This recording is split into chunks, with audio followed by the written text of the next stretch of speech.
We are back with an all-new holiday least handy handyman, and today we're making a beautiful lighted Christmas ball decoration. Can't fix a thing, but it thinks it can. They call him Least Handy Handyman.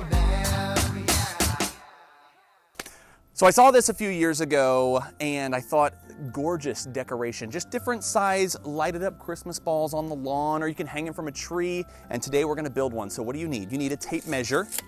You need Christmas lights, and I got 3. I wanted to do it all the same color.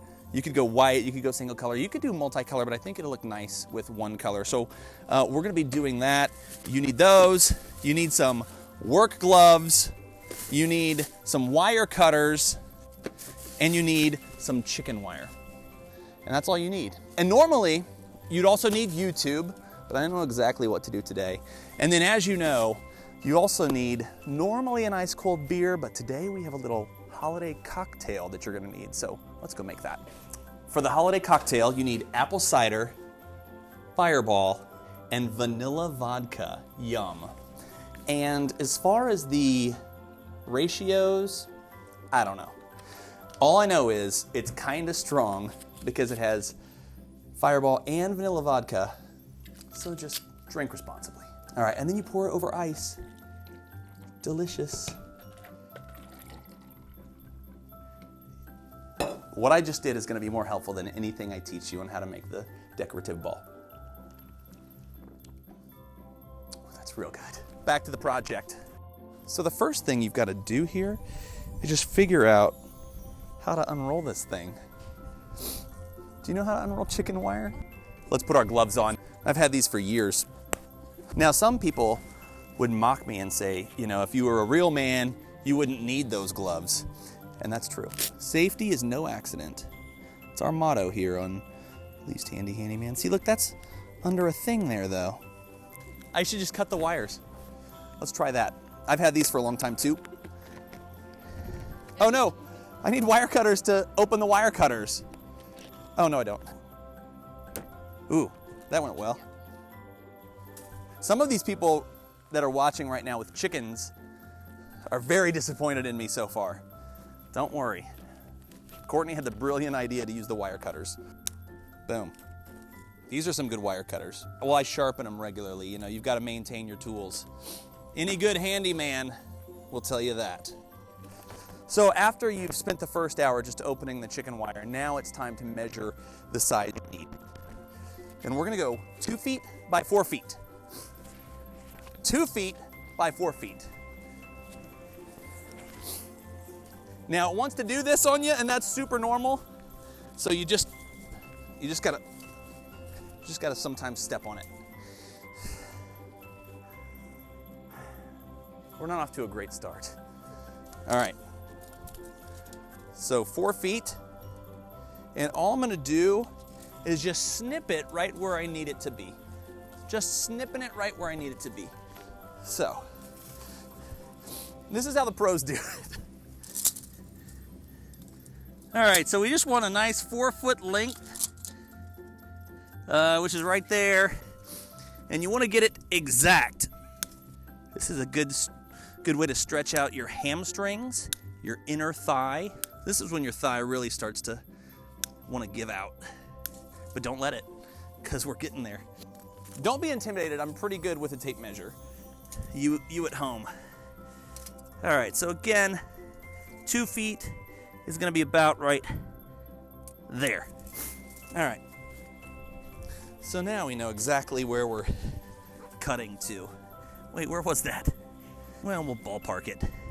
I mean, it's a Christmas decoration, you know, this is not structural integrity of the house or anything, it'll be fine. So now, we just gotta cut it lengthwise, and we should have that done in just 2-3 days. Obviously. So at this point, you're noticing that night is falling, and now you have to start to think about shelter. That's normal when you're making a little Christmas decoration project, is just some basic survival skills are gonna come into play.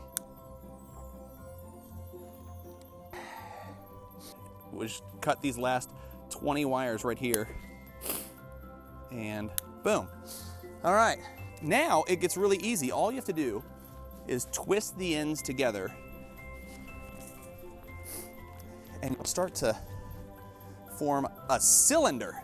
There's probably a good way to do this, but I don't even care at this point because it's already taken so much longer than I expected and if you've done a project before, you know, you're with me, you kind of reach a point of like, I just don't care anymore, I want to be done. This will not stand up to severe weather, FYI, so don't get excited. So we have a cylinder now. Now we're gonna start to bend it into just a circular shape. And how? You know, there's no technique here at all that I'm using. I'm just kind of using my gloved hands and forming it. And now, again, I'm pretty good at stuff like this, so you can already see how good this looks. See, now I'm gonna do the same thing here on this end. Again, it's not rocket science, you know, and that's why I took it on today. One of the things that we count on for this is nightfall.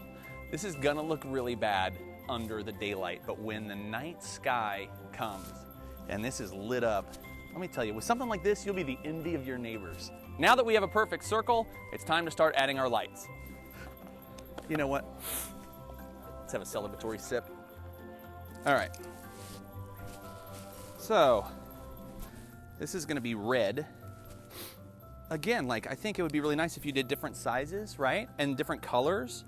I feel like a multicolored ball could look nice, but also it could just look like a blob. And if there's one thing that we're committed to is really nice spheres and not just a blob of light. Now, we want the male end of the plug to be accessible so that we can plug it in. So all you want to do here is just fish it through, in and back out. And then it's probably a good idea to tie it. I'm just gonna tie it like here real quick. And that's a perfect bowline knot that I just tied. All right, so let me just kind of perfect the shape a little bit. And really this is about precision at this point. Okay, and now this is easy. You just kind of start wrapping.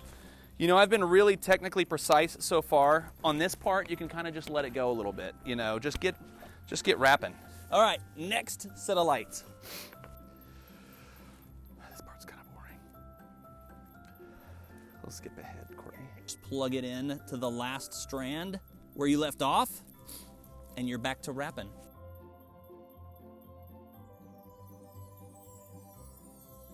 All right, last strand.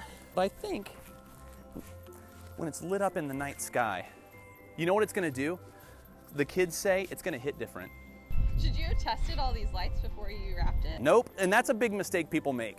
A lot of times, people make the mistake of thinking they're super smart and testing every bulb before, and if you think about the time that takes every year to do that, that's like what, 5 minutes?